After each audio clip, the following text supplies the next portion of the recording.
Silencio en Pozuelo de Alarcón por el asesinato de Luisa Amelia, una mujer de 76 años que murió a manos presuntamente de su marido, que está detenido.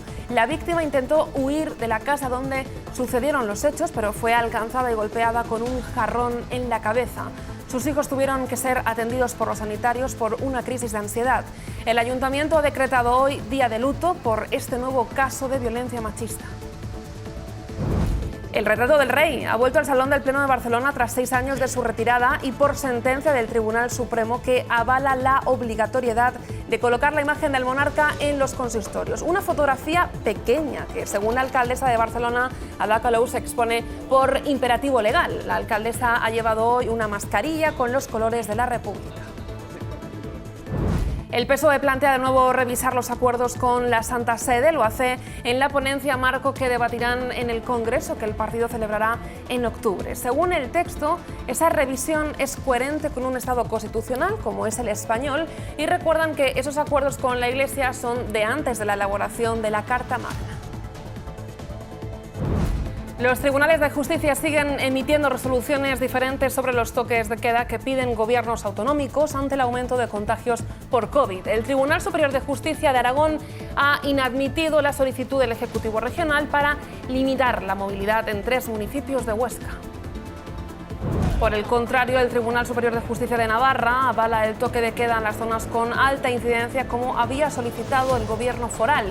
Se limitará la movilidad nocturna entre la 1 y las 6 de la madrugada durante los fines de semana y días festivos también en las fiestas populares. La medida se aplicará hasta el 31 de julio. El Tribunal Superior de Justicia de Galicia ha autorizado también la limitación de reuniones de 6 personas en el exterior y 10 en interior. Quienes ya han recibido el visto bueno para prolongar la limitación de la movilidad nocturna son Cataluña, para 165 municipios, y la Comunidad Valenciana, para 77. Andalucía no va a solicitarlo, pero cerrará las playas a partir de las 12 de la noche para evitar botellones. País Vasco no implanta un toque de queda como tal, pero sí prohíbe las reuniones en la calle de 1 a 6 de la mañana y obliga a usar la mascarilla en espacios urbanos transitados.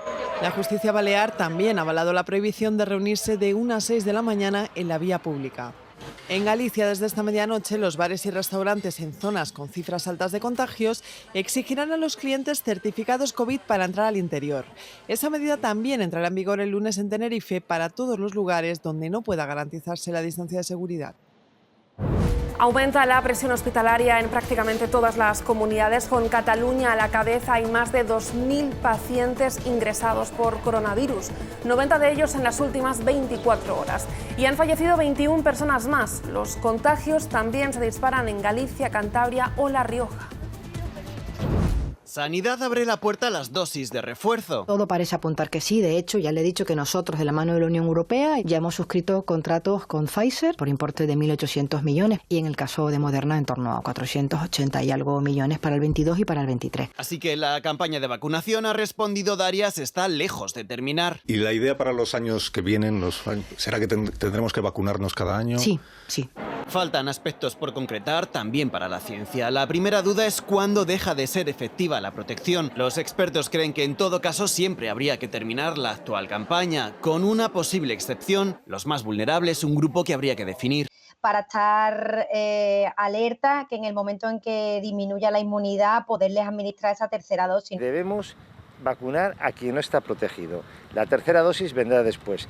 Seguramente habrá situaciones en las que tenemos que vacunar con una tercera dosis, pero no sabemos cuándo podremos empezar con eso.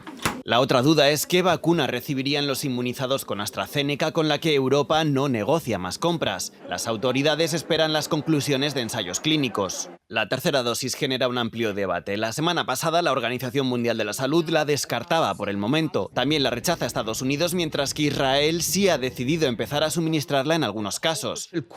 La Agencia Europea del Medicamento todavía debe pronunciarse. Las terrazas quedarán al margen, pero para casi todo lo demás los italianos necesitarán el certificado COVID para comer en interiores, hacer deporte, ir al cine o acudir a eventos masivos al aire libre. El pase verde no es algo arbitrario, sino la condición para mantener abierta la actividad económica, ha dicho el primer ministro Draghi, que invita a vacunarse a quienes no lo hayan hecho ya. El Ejecutivo italiano pretende así contener el aumento de contagios que se ha duplicado en menos de una semana. Italia sigue los pasos de Francia. Allí el pase sanitario ya es imprescindible para ir a museos, al cine, espectáculos o eventos deportivos. Y en agosto se extenderá a la restauración, el transporte de largo recorrido o para ir de visita a un hospital. La ley que extiende su uso y obliga a vacunarse a los sanitarios ya tiene el visto bueno de la Asamblea Nacional y sigue su tramitación en el Senado. En Reino Unido, el gobierno quiere evitar esta imagen, la de estanterías vacías y el desabastecimiento provocado por las bajas de trabajadores que han tenido que autoaislarse por ser contacto de un positivo. No harán cuarentena si dan negativo en un test COVID. Habrá pruebas diarias para 10.000 empleados de la cadena alimentaria. El caos generado por el sistema de rastreo británico, la pandemia, se extiende a otros sectores esenciales. Afecta al transporte público, a sanitarios. 600.000 personas recibieron una alerta en sus móviles en una semana, incluido el primer ministro, que sigue recluido. Test más cuarentena de al menos 5 días al volver para los alemanes que no acrediten haber pasado la enfermedad o tener la pauta completa de vacunación, que allí la tiene el 48% de la población. Así lo ha determinado el Instituto Robert Koch, la agencia alemana de control de la pandemia, después de que ayer en un informe pusiese a España como principal foco de entrada de viajeros contagiados. Un varapalo sobre todo para las Islas Baleares, donde más de un tercio de los turistas el verano pasado eran alemanes, y también para las Islas Canarias, que supusieron una cuarta parte de los viajeros.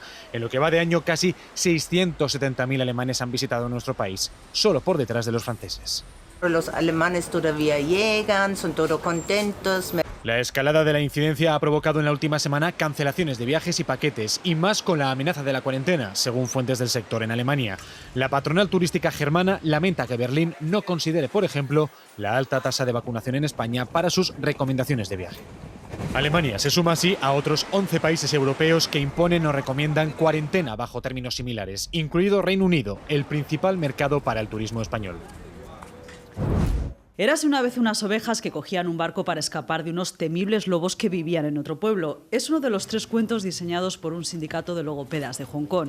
Pero estos libros infantiles, con ovejas y lobos como protagonistas, han sido requisados por hacer apología de la sedición.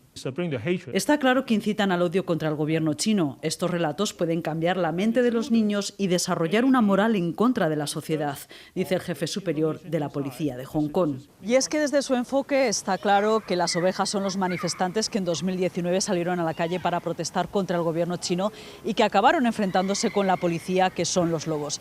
Un enfoque además que da idea de cómo Pekín está vigilando y controlando Hong Kong y que preocupa a los que consideran que cada vez más están recortando los derechos y libertades comprometidos para la isla hasta 2047 y más después de que se aprobase la Ley de Seguridad Nacional.